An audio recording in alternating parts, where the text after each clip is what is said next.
Este es un mensaje del pastor John MacArthur, traducido y predicado en español para el mundo de habla hispana. Todos entendemos que la religión falsa es un engaño condenador. Sabemos eso. También sabemos que Satanás es un ángel de luz. Por lo menos él se disfraza como un ángel de luz y sus ministros también se disfrazan como ángeles de luz. Y eso quiere decir que él opera en la esfera de la religión. Esa es la razón por la que la religión falsa es llamada doctrinas de demonios en la Escritura. Y la Biblia de manera repetida advierte acerca de doctrinas de demonios, repetidamente advierte de la religión falsa, advierte de su presencia, está por todos lados en todo momento, advierte acerca de sus promotores o sus profetas, aquellos que la propagan, y de manera específica la Biblia advierte acerca de su peligro. Nada en últimas es más peligroso que la religión falsa. Y el mundo, claro, es atraído fácilmente por la religión falsa. El mundo bebe de manera pronta su veneno fatal. Y usted podría preguntar, ¿por qué la religión falsa es tan atractiva para el mundo? ¿Por qué razón es que la gente tiene tan poca resistencia a la religión falsa? ¿Por qué es que la religión falsa domina de manera tan amplia a nivel global? Y la respuesta es esta: porque el mundo entero está en la mano del maligno, como dice 1 de Juan 5. El mundo entero pertenece al reino de las tinieblas. Jesús dijo esto en Juan 8. Él dijo, versículo 43, ¿por qué no entendéis lo que yo digo? Es porque no podéis oír mi palabra. ¿Por qué? Vosotros sois de vuestro padre el diablo, y los deseos de vuestro padre queréis hacer. Él ha sido homicida desde el principio y no permanece en la verdad, porque no hay verdad en él. Cuando él habla mentira, de su propia naturaleza habla, porque él es mentiroso y padre de mentiras. Pero debido a que yo hablo la verdad, no me creéis. Y después Jesús dijo esto: el que es de Dios, las palabras de Dios oye. Por esta razón no las oyen, porque no sois de Dios. La razón por la que el mundo es tan susceptible a la religión falsa es porque, por naturaleza, los pecadores no pueden oír la palabra de Dios. Se resisten a la verdad, no se resisten a las mentiras. Siguen a su padre el diablo, quien es mentiroso y padre de mentira. Para todos los que están en su reino, no se resisten a las mentiras. Y entonces el mundo entero cree mentiras religiosas. Y no tiene la capacidad de rechazar las mentiras porque no puede rechazar al mentiroso. Esa realidad se encuentra detrás del texto que queremos ver el día de hoy. Mi preocupación no es con qué facilidad la gente es llevada a la religión que condena. Mi preocupación es cuán difícil es para la gente abrazar la religión verdadera. Es fácil para la gente incrédula caer en la religión condenadora. Eso es natural para ellos. Es difícil para la gente no salva abrazar la religión verdadera de Dios. No es natural para ellos. Es, dicho de otra manera, fácil para la gente seguir las mentiras de Satanás al infierno. Es muy difícil que la gente siga la verdad de Dios al cielo. En el Sermón del Monte, este sermón famoso que ocupa Mateo 5, 6 y 7, nuestro Señor está presentando un contraste entre la religión verdadera y la religión falsa. Y necesito decir desde el principio que la religión falsa que Él está presentando a manera de contraste con la religión verdadera no es alguna forma de religión pagana, sino que más bien es religión que dice estar basada en la Escritura. Lo que es una forma falsa de religión del Antiguo Testamento. Este es el peor de los engaños. Cuando usted está así de cerca de la verdad, usted está tratando con la revelación en sí de Dios, pero usted la ha torcido y la ha convertido en una religión falsa. Las religiones falsas no siempre son etiquetadas. La religión falsa puede ser etiquetada judaísmo. La religión falsa puede ser etiquetada cristianismo. La religión falsa incluso puede ser etiquetada evangélicos. La religión falsa incluso puede hablar de Cristo y del Evangelio. El Sermón del Monte está diseñado para desenmascarar la forma falsa, la adulteración de la religión bíblica verdadera que fue practicada por los judíos bajo el liderazgo de los fariseos y los escribas. Y el punto distintivo claro del sermón se encuentra en el capítulo 5, versículo 20. Porque os digo que si vuestra justicia no fuere mayor que la de los escribas y fariseos, no entraréis en el reino de los cielos. Los escribas y los fariseos eran los promotores de la religión del Antiguo Testamento, por lo menos por su definición, pero la habían convertido en una religión de justicia por obras, en donde usted se gana su camino al reino de los cielos. Los escribas y los fariseos eran los legalistas más quisquillosos del planeta, pasaban todo lo que hacían en el Antiguo Testamento, la revelación divina de Dios, y por muy justos que eran, no tenían el tipo de justicia que les permitiría entrar al reino de los cielos. Y entonces nuestro Señor dice, a menos de que vuestra justicia sea mayor que la de los escribas y los fariseos, no entraréis en el reino de los cielos. Bueno, ¿qué tan justo tiene que ser usted? Al final del capítulo 5 lo expresa de esta manera, versículo 48.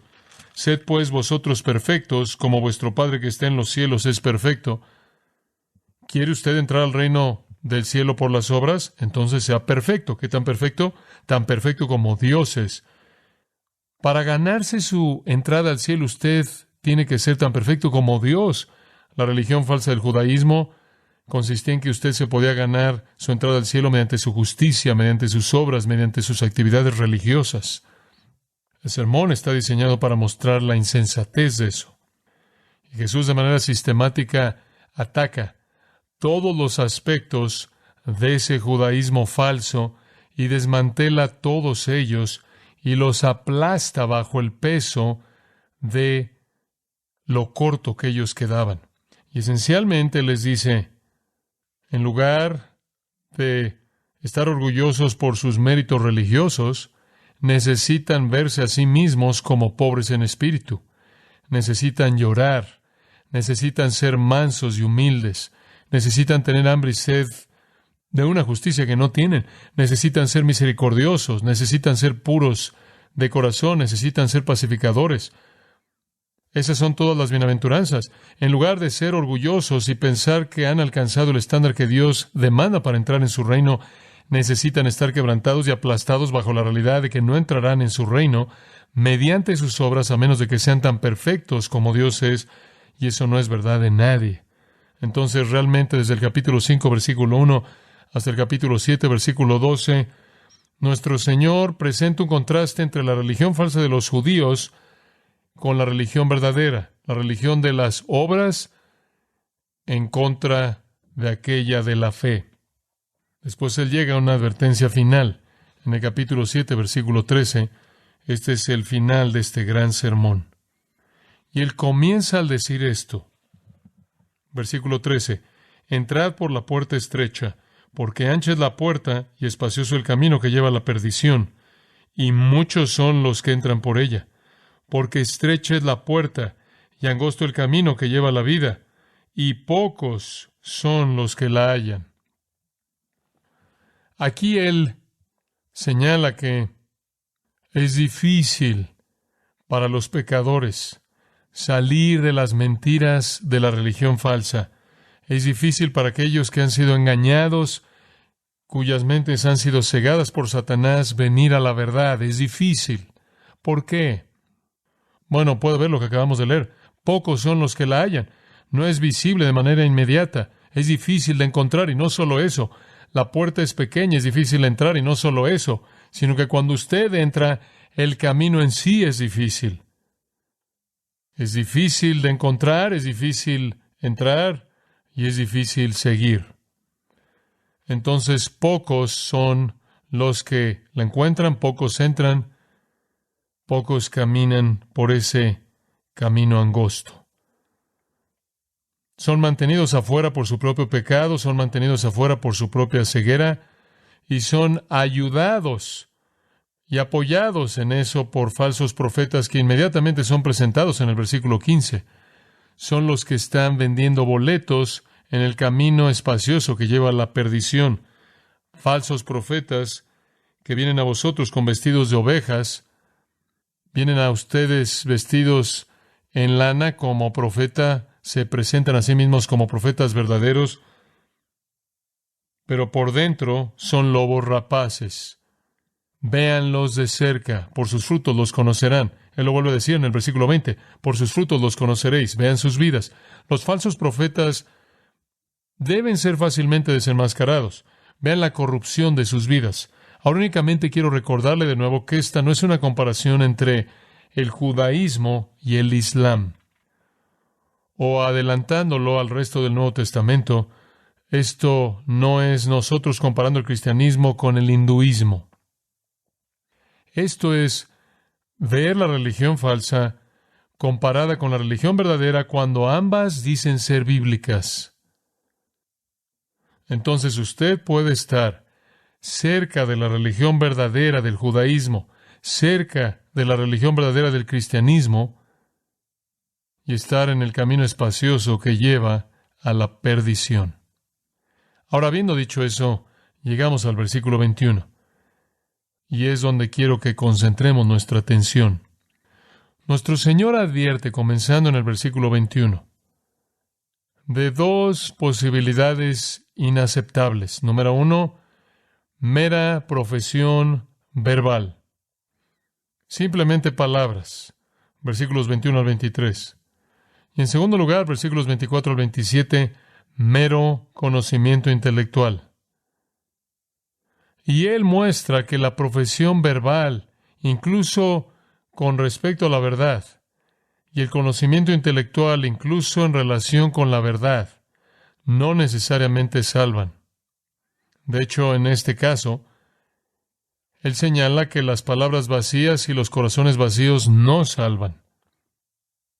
Los dos párrafos que llevan este gran sermón a su conclusión presentan el mismo asunto. La única diferencia es que uno trata con la profesión verbal y el otro trata con una especie de conocimiento intelectual. La profesión verbal no es suficiente para salvar y el conocimiento intelectual de la verdad no es suficiente para salvar. ¿Qué estamos diciendo aquí? No es lo que usted dice y no es lo que usted conoce lo que lo salva. El Señor está hablando de nuevo no a gente no religiosa. Está hablando a hombres y a mujeres obsesionados con la religión. No obstante, en el caso de los escribas y los fariseos, eran los otros que estaban obsesionados con la religión. Eran los obsesionados consumados. Eran religiosos, pero van camino al juicio. Creen que el Antiguo Testamento es la palabra de Dios, pero se dirigen a la condenación. En las palabras de Pablo tienen una forma de piedad, sin la realidad, sin el poder. Son presentados en el Nuevo Testamento no solo como engañadores, sino como autoengañados, como habiéndose engañado a sí mismos. Eso todavía es una realidad en la actualidad.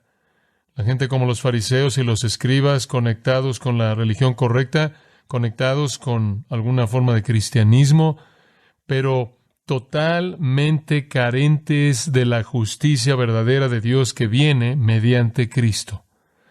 Tenemos multitudes de almas engañadas en las iglesias y en el grupo que se identifica con Jesús, que piensan que debido a que han hecho alguna profesión, alguna afirmación verbal para identificarse con el cristianismo, con Jesús, Y debido a que conocen unos cuantos hechos acerca de él, todo está bien. Nuestro Señor se dio cuenta de lo mortal que es este engaño, y esa es la razón por la que el primer sermón presentado en las páginas del Nuevo Testamento es advirtiendo cuán cerca puede estar usted a la verdad y aún así dirigirse a la destrucción eterna por el camino espacioso. Ahora, lo que es impresionante acerca de esto se encuentra en la palabra muchos. Observe el versículo 21. No todo el que me dice Señor, Señor, entrará en el reino de los cielos, sino el que hace la voluntad de mi Padre, que está en los cielos, entrará. Muchos me dirán en aquel día, Señor, Señor, ¿no profetizamos en tu nombre, y en tu nombre echamos fuera demonios, y en tu nombre hicimos muchos milagros? Y entonces les declararé, nunca os conocí, apartaos de mí, hacedores de maldad. Muchos se aparecerán en el juicio final, en un estado de autoengaño total. Son los mismos muchos, de regreso al versículo 13. Entrad por la puerta estrecha, porque ancha es la puerta y espacioso el camino que lleva a la perdición, y muchos son los que entran por ella. Muchos entran al camino de la destrucción, muchos caminan por el camino de la destrucción, y muchos se aparecen al final del camino de la destrucción. ¿Y qué dicen al final? ¿No creímos en ti? ¿Te rechazamos? No, dicen, Señor, Señor, hicimos todo esto en tu nombre, solo para oír, nunca os conocí. Esta es la más aterradora de todas las posibilidades, que usted está así de cerca y usted está perdido. Muchos, pocos, por otro lado, encuentran el camino angosto.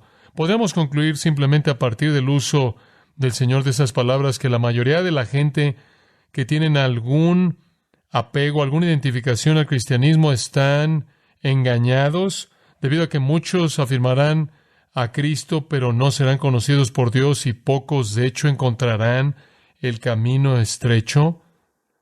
Creo que esa es una conclusión apropiada. Muchos son como las vírgenes en Mateo 25, esperando que llegue el novio. Y cuando él vino, no estaban preparadas, no tenían aceite en sus lámparas. Pensaban que estaban seguras, eran parte de el cortejo de la boda. Fueron seleccionadas para estar ahí. El día del juicio para ellas fue una sorpresa terrible. Creo que la mayoría de la gente que dice que son cristianos o que tiene alguna conexión al cristianismo se encuentra en la categoría de los muchos. Los cristianos verdaderos son los pocos. Ahora, ¿cómo es que la gente termina en este engaño? Es bueno pensar en eso porque queremos que usted lleve a cabo algo de una evaluación personal. ¿Qué es lo que lleva a la gente al engaño de pensar que son cristianos, que son salvos, que tienen una relación verdadera con Dios cuando no la tienen? Hay varias cosas. En primer lugar, un sentido falso de certeza. Y lo que quiero decir con eso es que usted basa su certeza de que usted es cristiano porque usted hizo una oración o porque usted se sintió sentimental cuando alguien le habló a usted acerca de Cristo, o usted vio una película acerca de Jesús y se sintió emocional, sentimental por la manera en la que Él fue tratado, o alguien le dijo a usted, si tú tan solo dices estas palabras, repites esta oración, le pides a Jesús que venga a tu vida, si has hecho eso, eres un creyente, y alguien incluso le podrá decir a usted, si has repetido esa oración, eres salvo, estás adentro, no dudes eso. Entonces a usted se le ha dicho que es así de simple, y alguna persona bien intencionada certifica su oración como algo que es suficiente. Mientras que tú digas que crees en Jesús y digas que crees que Él murió y resucitó y quieres que Él sea tu Salvador, todo está bien. Jamás dudes eso, debes estar seguro de eso.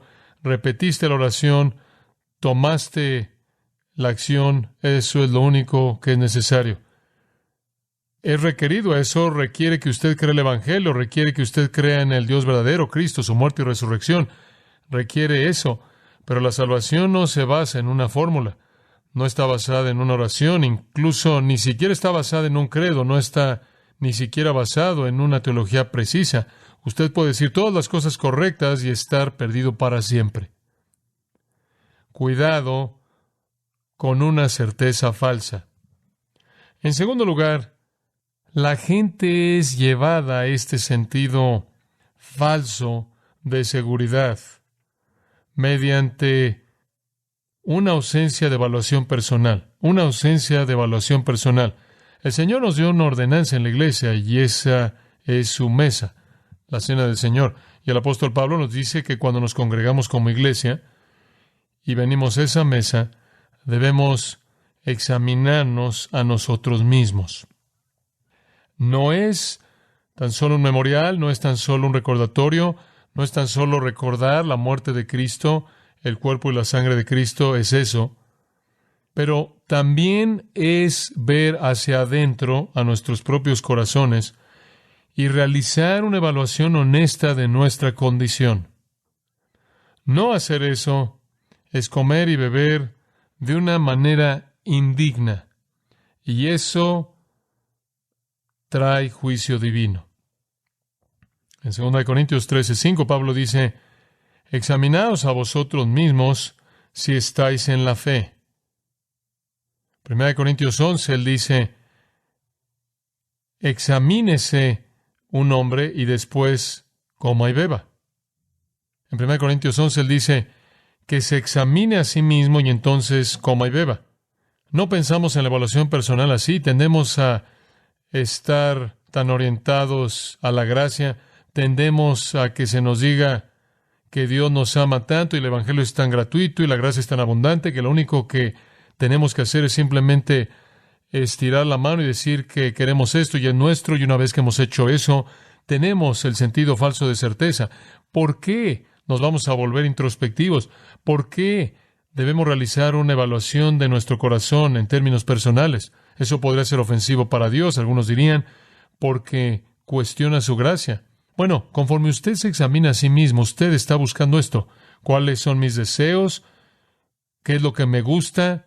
¿Cuáles son mis anhelos y cuáles son mis motivos? Si todos son piadosos, entonces esa es la obra del Espíritu Santo. Si son mundanos y pecaminosos, sin importar lo que usted diga, no importa lo que alguien piense de usted, si la evaluación personal revela un corazón que desea el pecado, que ama el mundo, que está motivado por el deseo personal y la lujuria, no importa cuál sea su apego al cristianismo, no importa qué oración haya usted repetido, usted no ha sido cambiado.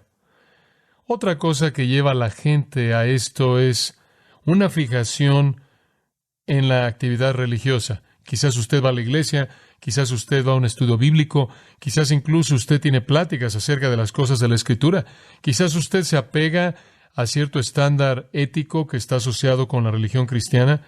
Eso es muy común. Eso ha sido común en la historia de nuestra propia nación. Una especie de ética cristiana, judeocristiana, que ha dominado a nuestra sociedad realmente por muchos años. Ya no es así, pero así fue en un tiempo y la gente pensaba en la moralidad en términos cristianos. Y la iglesia era una prioridad mucho más elevada de lo que es ahora. Pero tener una fijación en la iglesia y la actividad religiosa es una buena manera de estar engañado. Otro es lo que llamo un enfoque de intercambio justo. La gente está engañada porque es bastante común para la gente asumir que sus buenas obras sobrepasan a sus obras malas. Entonces, básicamente, la gente piensa, bueno, no soy tan malo como algunas personas. Usted siempre puede encontrar a personas peores que usted. Si no las conoce, usted las puede encontrar en Wikipedia. Siempre va a haber gente que es peor que usted. Y la mayoría de la gente piensa, bueno, mira, compensamos nuestras obras malas con nuestras obras buenas.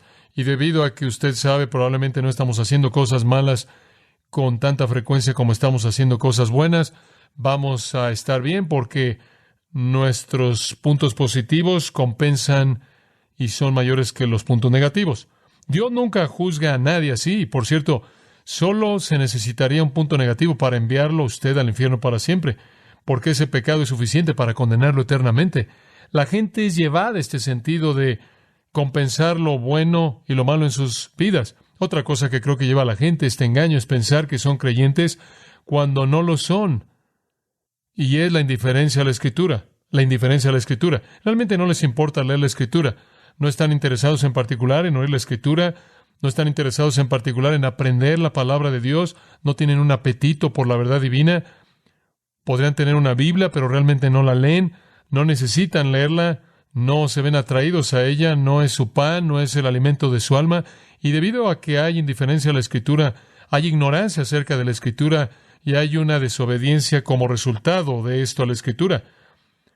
Aquí es en donde usted tiene a personas que dicen que son cristianos, pero están afirmando a los homosexuales, o afirman a los del grupo LGBTQ, o no les gustan las iglesias que adoptan una postura contra eso, o están a favor del aborto, lo que sea, quizás están a favor del sexo antes del matrimonio, la fornicación en alguna forma, siempre y cuando usted se ame el uno al otro, pero se llaman a sí mismos cristianos porque tienen algún apego sentimental a uno que piensan que es Jesús, pero son indiferentes a la Escritura y en los niveles que en cierta manera establecido realmente no tienen un interés en ella, no tienen un hambre por ella, no es el alimento de su alma, no se deleitan en sus verdades, no tienen un deseo por escarbar en sus verdades de tal manera que sus vidas puedan ser enriquecidas profundamente, no saben lo que dice, realmente no les importa lo que dice, de hecho, se ofenden por algunas de las cosas que están en la Biblia que ellos escogen rechazar. Si así se siente usted, usted se puede llamar a sí mismo un cristiano, pero usted se está engañando a sí mismo. Si usted ignora la Escritura, o si usted rechaza partes de la Escritura, o si usted discute con la Escritura o la tuerce o la manipula, bien podría ser que usted no es cristiano en absoluto. El resumen de esto es esto. Usted solo es un cristiano verdadero si usted entró por la puerta estrecha. Si usted entró por la puerta estrecha. ¿Qué es la puerta estrecha? Bueno, es como un torniquete. Usted no puede entrar con equipaje. Usted no puede meter nada por el torniquete. Usted entró con una actitud de arrepentimiento, bancarrota espiritual, la actitud de bienaventuranza, manso, humilde, quebrantado, confesando su pecado, viniendo en contrición, viniendo sin equipaje, con las manos vacías, como el himno antiguo, nada en mis manos traigo, simplemente a tu cruz me aferro. Usted viene penitente, debido a que su hombre interior, su corazón está quebrantado por su pecado. No es que usted tan solo quiera añadir a Jesús a su vida para que su vida sea más feliz. No hay un insulto más grande que decir, Señor, Señor, de manera apasionada, y ser un hipócrita. La realidad es que usted únicamente está en el camino angosto que lleva a la vida eterna si usted entró por la puerta estrecha. La gente engañada viene en varias categorías, por cierto. Algunos son superficiales. Se llaman a sí mismos cristianos porque creen en Dios o, entre comillas, aceptaron a Cristo, pero son ignorantes y no están comprometidos y son indiferentes a la Escritura y por lo tanto son desobedientes a la Escritura. Y después no solo están los superficiales, sino que están los involucrados. Están por toda la iglesia. Jesús los llamó cizaña y son difíciles de distinguir de los creyentes verdaderos porque conocen las palabras y hablan las palabras y conocen del Evangelio y conocen de la Biblia, pero no hay humildad, no hay quebrantamiento, no hay piedad práctica, no hay patrón de obediencia. Entonces usted tiene a las personas que son superficiales, las personas que están involucradas, y después usted tiene a los hipócritas abiertos. Ellos saben que no son creyentes, pero lo esconden por la razón que sea. Para ganar amigos, para mantener su matrimonio unido, para mantener la paz en el hogar, por algún beneficio personal, no están engañados. Todos estos tipos de personas están cerca de la verdad. Entonces, ¿cómo pueden saber los engañados que están engañados? ¿Cómo podemos identificar ese tipo de persona y ayudarle? Puedo sugerir unas cuantas cosas. Busque a personas que buscan sentimientos y bendiciones y experiencias y sanidades.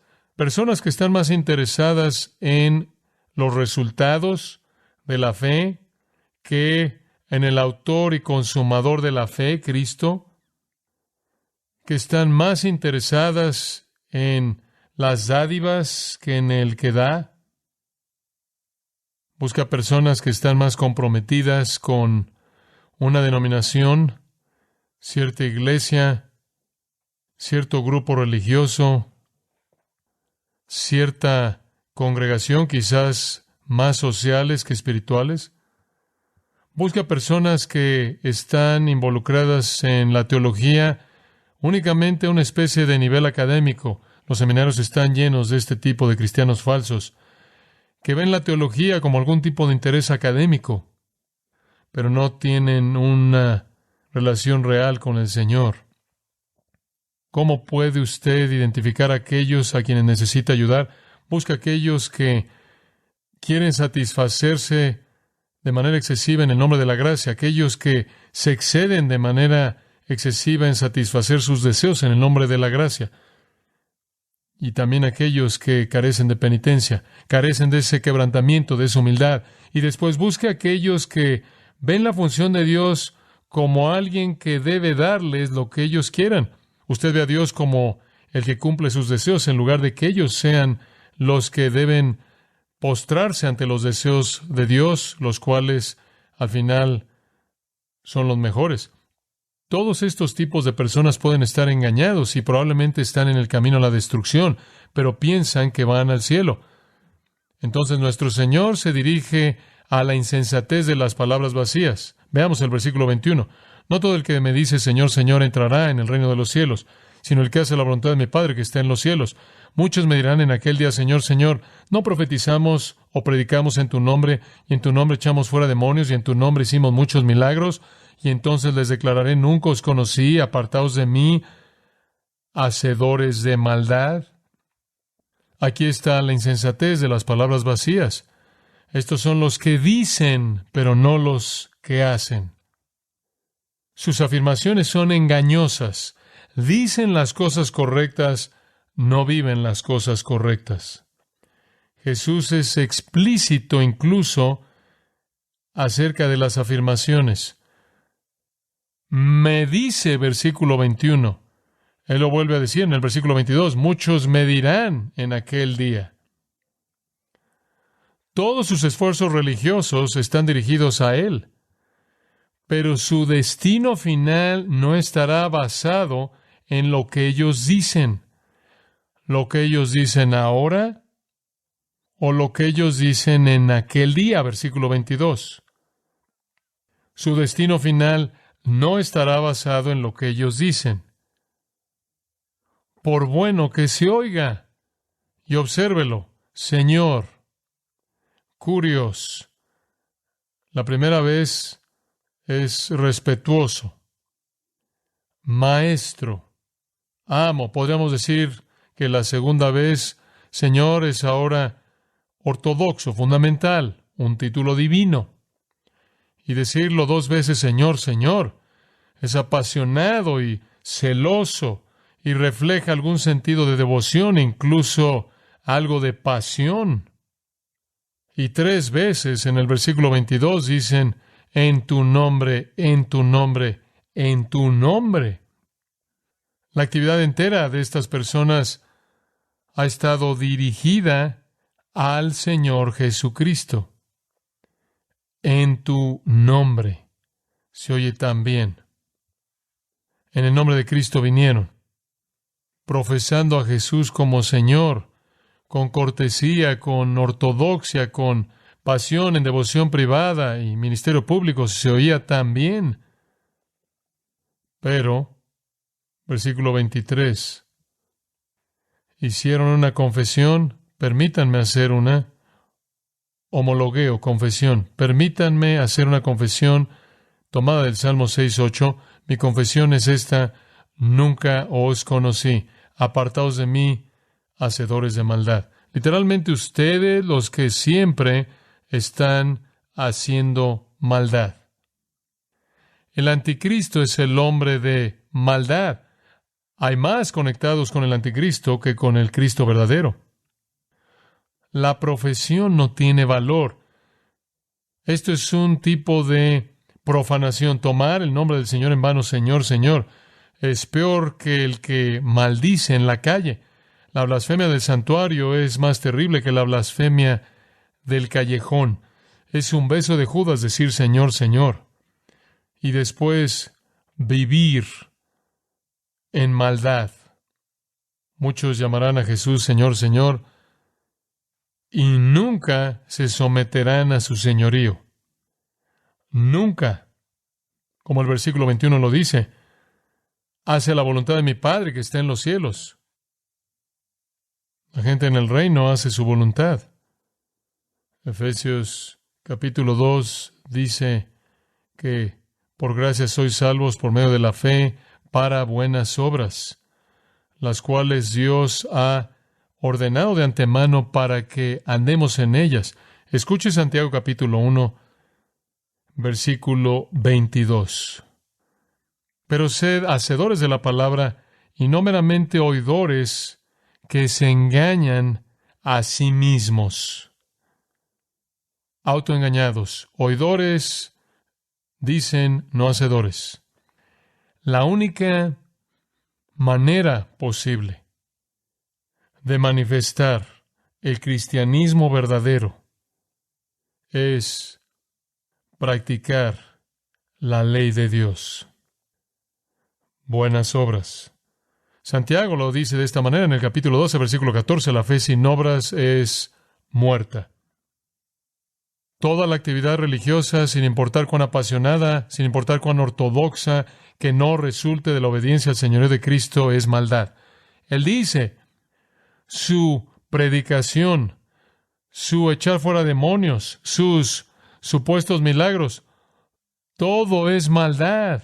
Lo hicieron en mi nombre, es maldad. Ni por un solo momento, el griego lo diría, ni por un solo momento los he reconocido como míos, ni los conozco de manera íntima. Ustedes están apartados para siempre de mi presencia. Ustedes que hacen maldad, no me importa lo que digan, es lo que hacen. Profetizamos, puede ser predicar, echar fuera demonios, algunas actividades de exorcismo, obras poderosas, es de hecho la palabra final, obras poderosas, se traduce en milagros, pero obras poderosas se podrá referir a cualquier tipo de obra poderosa espiritual. Afirman haber hecho todas esas cosas. ¿Fueron legítimas? ¿Acaso su predicación fue real? ¿Acaso su esfuerzo por echar fuera demonios fue la obra real de Dios? ¿O fueron como los hijos de Seba? ¿Acaso las obras poderosas que hicieron fueron obras de Dios? Claro que no, porque fueron maldad. Simplemente porque alguien habla bien de Jesús, puede recitar un credo ortodoxo, parece ser apasionado y abierto y profesar o incluso predicar a Cristo, y dice haber hecho obras en el nombre de Cristo, no es prueba de que pertenece a Cristo. No es prueba de que no están bajo el juicio de Cristo. Aquel a quien profesan, en tu nombre, en tu nombre, en tu nombre. Y Él dice, no los conozco. Pueden pensar que están familiarizados conmigo, no los conozco. Jeff O'Hare escribió, ¿por qué me llamas Señor y no haces las cosas que digo? Me llamas el camino y no caminas por mí, me llamas la vida y no me vives, me llamas el maestro y no me obedeces, si te condeno no me culpes, me llamas el pan y no me comes, me llamas la verdad y no me crees, me llamas Señor y no me sirves, si te condeno no me culpes. Estamos hablando aquí de confesión cristiana, profesión cristiana. No se engañe. ¿Acaso usted tan solo está hablando palabras vacías y usted no tiene una relación real con Cristo? Si fuera real, se manifestaría en obediencia, obediencia amorosa, agradecida a la ley de Dios. Palabras vacías. Después Él pasa a los corazones vacíos para concluir. Cualquiera pues que me oye estas palabras y las hace, le compararé a un hombre prudente que edificó su casa sobre la roca. Ahí está la transición. Si oyen mis palabras y las hacen, son el hombre sabio. No es profesión, no es decir algo, Es hacer lo que demuestra el poder transformador de Dios en la vida de usted. Descendió lluvia, versículo 25, y vinieron ríos, y soplaron vientos, y golpearon contra aquella casa, y no cayó, porque estaba fundada sobre la roca. Pero cualquiera que me oye estas palabras y no las hace, le compararía a un hombre insensato que edificó su casa sobre la arena. Y descendió lluvia, y vinieron ríos, y soplaron vientos, y dieron con ímpetu contra aquella casa, y cayó, y fue grande su ruina. Sea tan amable en observar. La diferencia está en si lo hace o no, si lo hace o no. Todo el que oye mis palabras, versículo 24, y las hace, versículo 26. Todo el que oye mis palabras y no las hace. Y aquí él presenta la insensatez de los corazones vacíos. Los corazones vacíos.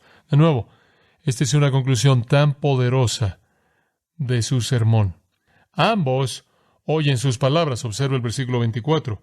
Cualquiera pues que me oye estas palabras y las hace. Versículo 26. Cualquiera que me oye estas palabras y no las hace. Esa es la realidad distintiva. No que usted oyó. Incluso ni siquiera que usted profesó creer. Es un contraste entre la obediencia y desobediencia. Entre oyentes obedientes y oyentes desobedientes. Ambos oyen estas palabras mías. Los cristianos profesantes y los cristianos que poseen, ambos se ven iguales. Ambos se ven iguales. Ambos están construyendo una casa espiritual aquí. Ambos esencialmente están haciendo el mismo tipo de cosas religiosas. Pertenecen a la iglesia visible, podríamos decir, leen la Escritura, asisten a las reuniones, pueden predicar, podrían ir en contra del reino de Satanás, podrían decir que Dios está haciendo cosas poderosamente a través de ellos. Ambos están haciendo la misma profesión y la misma afirmación. Dicen que oyen la palabra de Dios. El punto no es que si la oyen, no es lo que dicen, es lo que hacen. Y por cierto, como nuestro Señor dijo, cuando ven al trigo y la cizaña creciendo juntas, no las arranquen porque no pueden distinguirlas. Se nos recuerda eso aquí, de nuevo. Únicamente la tormenta va a revelar la condición verdadera. Las casas se ven iguales. La gente que está viendo las casas no conocería la diferencia hasta que la tormenta llegara. La tormenta manifestará la verdad. Las semejanzas son obvias. Ambos construyeron una casa, la vida de la actividad religiosa. Las construyeron con los mismos materiales, sin duda alguna, en el mismo lugar. El mismo lugar es obvio porque la tormenta que viene es para ambas. Entonces construyen con los mismos materiales, construyen el mismo tipo de casa religiosa, la construyen en el mismo lugar y de alguna manera la construyen de la misma manera porque la única distinción entre las dos casas es el cimiento. Aquí está el punto. Uno construye sobre Petra, cama de roca. Uno construye sobre Amón, arena del mar. Un hombre es un necio cuando construye sobre la arena, porque cuando viene la tormenta, la casa se colapsa. El hombre que construye sobre la roca, cuando viene la tormenta, permanece firme. Entonces, ¿qué significa construir sobre la roca? ¿Acaso Dios es la roca? ¿Acaso Cristo es la roca? Usted podría defender, como algunos lo han hecho, que la roca es Dios a partir de Deuteronomio 32, Salmo 18, Salmo 89. Algunos defenderían que la roca podría ser Cristo en varios pasajes, pero es bastante claro para cualquier lector que la roca es estas palabras mías. Estas palabras mías.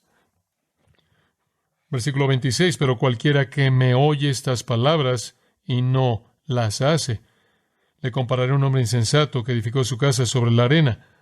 Está construyendo sobre la palabra, versículo 24. Cualquiera pues que me oye estas palabras y las hace, construyendo sobre la palabra. No solo de pan vivirá el hombre, sino de toda palabra que sale de la boca de Dios. Pablo le dice a los ancianos efesios en Hechos 20, les estoy dando la palabra que tiene poder para sobreedificaros, una vida de obediencia construida sobre la palabra de Dios. Esa es la prueba de la salvación real. Conocer la palabra, amar la palabra, obedecer la palabra. Este es el reconocimiento de la sumisión verdadera al señorío de Cristo. Y realmente resume el sermón entero. Nuestro Señor ha estado mostrándole a los líderes judíos y al pueblo judío que necesitan tener una actitud bíblica hacia sí mismos en la primera parte del capítulo 5, y después una actitud bíblica hacia el mundo que los rodea, y después una actitud bíblica hacia la palabra de Dios. Incluso Él habla de ello de manera específica en el capítulo 5, y después una actitud bíblica con respecto a la moralidad verdadera que no solo se lleva a cabo en la conducta, sino se remonta al corazón, y después una actitud bíblica hacia sus palabras, capítulo 5, sus actos, capítulo 5, sus motivos en la religión, capítulo 6, y después en el capítulo 6, una actitud bíblica hacia el dinero, las posesiones, la gente. A menos de que esas actitudes bíblicas sean evidentes en cómo vive su vida, usted está engañado. Usted está engañado. Y quizás usted no pueda ser distinguido de nadie más hasta que la tormenta venga. Usted debe construir sobre la roca, usted debe construir sobre la palabra de Dios. Ahora observe algunas de las diferencias. Uno construyó a la manera fácil, podríamos decirlo, y el otro de una manera difícil. Es fácil construir sobre la arena, no hay mucho que preparar, usted no tiene que escarbar, es como la puerta ancha, el camino espacioso. ¿Por qué la gente construye sobre la arena? ¿Por qué estarían apresurados y tomarán un atajo y buscarán resultados rápidos? Los insensatos siempre están deprisa. Apresúrate, hazlo rápido. Repite esta oración, muévete. No hay tiempo para la convicción del alma, no hay tiempo para el escarbar en profundidad, no hay tiempo para el arrepentimiento profundo, el escudriñar el corazón. Usted construye sobre la arena cuando usted está deprisa. Usted construye sobre la arena cuando usted es superficial. Son referencias superficiales a Cristo. Quieren un pase instantáneo para salir del infierno, una ayuda instantánea de Jesús. Quieren que Jesús arregle su vida. Si en algún punto en la historia de la iglesia se ha llevado a cabo una construcción a nivel masivo sobre la arena, lo estamos viendo en la actualidad. El cristianismo se ha vuelto tan superficial, no se lleva a cabo una labor profunda de escarbar, no se evalúa el corazón. Si nunca he llorado por mi pecaminosidad, no tengo una base sólida para regocijarme por el perdón. Pero la gente que construye sobre la roca, ¿qué hacen? No están deprisa, usted escarba en profundidad, no hay una conversión rápida, no hay una confesión ligera. Lucas 14 dice que hay un cálculo profundo y una evaluación de corazón del costo. Hay personas que piensan que son salvas antes de que siquiera sepan lo que es estar perdido. Aquellos que construyen sobre la roca dan su máximo esfuerzo, calculan el costo, entienden que tienen que aborrecer a su padre y a su madre, a su hermana y hermano, aborrecer su propia vida. Los discípulos le dijeron a Jesús un día en Lucas 13, era tan difícil, habían tan pocas personas que venían por el camino angosto que dijeron, ¿puede alguien ser salvo? ¿Puede alguien ser salvo? Hubo casi una especie de desesperanza por la salvación, porque habían tantos en el camino espacioso, y nuestro Señor respondió a eso. Dijeron en el versículo 23 de Lucas 13, Señor, ¿son solo pocos los que están siendo salvos? Y Él les dijo, esforzaos por entrar por la puerta estrecha, porque hay muchos, os digo, que buscarán entrar y no podrán. Eso podría oírse como una afirmación extraña. Usted rara vez escucha a alguien decirle a alguien que no es cristiano, si quieres ser cristiano, necesitas esforzarte, necesitas agonizar, esa es la palabra, agonizar, necesitas luchar, necesitas negarte a ti mismo, tomar tu cruz, necesitas separarte del mundo y del pecado y de la gente que te tiene en sus manos, necesitas abandonar todo, necesitas deshacerte de todo lo que es la esfera de las tinieblas. Este es trabajo que aflige el corazón, pero ese es el tipo de situación que sucede en el alma de uno que está construyendo sobre la roca. Hay muchas casas sobre la arena. ¿Cuál es la tormenta? La tormenta es el juicio final. El que construyó sobre la roca se vació a sí mismo de la justicia personal, la autosuficiencia, sabe que no tiene nada para recomendarse ante Dios, abrumado por su pecado, y hace el esfuerzo máximo en la fortaleza del Señor para colocar la palabra de Dios en su corazón para que no peque. Él está interesado en el amor genuino, en su relación con el Señor. Él es humilde, Él es amoroso, Él es obediente, Él no construye sobre visiones y experiencias, Él construye sobre la palabra de Dios, Él construye para la gloria del Señor, no para su propia satisfacción. El día del juicio viene, la prueba final, y su casa permanece en pie. Mientras que la casa de aquellos que construyen sobre la arena, que son las mismas personas como los muchos que dicen, Señor, Señor, y los muchos que dicen, hicimos esto y aquello en tu nombre, van a encontrar que todo se colapsa. Podrían ser respetuosos de Cristo, podrían tener teología ortodoxa, podrían ser apasionados, podrían estar activos en la religión pública, podrían estar ocupados construyendo una vida religiosa adyacente a otros que son creyentes verdaderos, solo para que sea destrozada en el juicio después de que cae porque no hay cimiento, y el cimiento es obediencia a estas palabras mías. Vive en una vida bíblica. Espero que usted pueda decir con el escritor del himno, lo voy a cambiar un poco, mi casa está construida en nada menos que la sangre y la justicia de Jesús. No me atrevo a confiar en el marco más dulce, sino apoyarme de manera completa en el nombre de Jesús. Sobre Cristo, la roca sólida, estoy de pie. Cualquier otro suelo es arena movediza. Cualquier otro suelo es arena movediza. Proverbios 30, versículo 12 dice esto: «Hay generación limpia en su propia opinión, pero no se ha lavado de su inmundicia». Entonces vea su propio corazón y pregunte, ¿en dónde estoy? ¿Soy uno de los que están construyendo sobre la arena porque no estoy construyendo sobre la palabra de Dios y una vida de obediencia a su palabra? Esta es una invitación y es una advertencia, y fue contundente, y debe serlo. Y la respuesta, versículo 28. Y cuando terminó Jesús estas palabras, la gente se admiraba de su doctrina. Se admiraba, estaba literalmente fuera de sí, sorprendida, asombrosa. Dicho de manera coloquial, lo que dijo los dejó boquiabiertos. Boquiabiertos. ¿Por qué? Porque les enseñaba como quien tiene autoridad y no como los escribas. Él tenía autoridad porque Él era Dios. Y este es su mensaje. Este fue el primer sermón registrado en el Nuevo Testamento, en el Evangelio de Mateo. Esto era lo que estaba en el corazón de Jesús. No estén cerca de la religión correcta, pero eternamente perdidos. Entren por la puerta angosta, sin nada que ofrecerle al Señor, sino su propia desesperación, para entrar al camino angosto, el cual es un camino de obediencia y el fin es vida eterna. Oremos.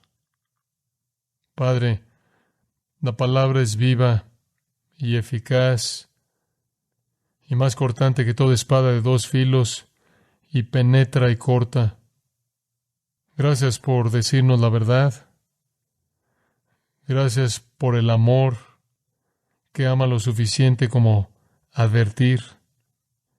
Y Señor, gracias por colocar en mi corazón que debiéramos ver este pasaje hoy sin conocer a toda la gente que nos ha acompañado de esta manera fuera de lo normal.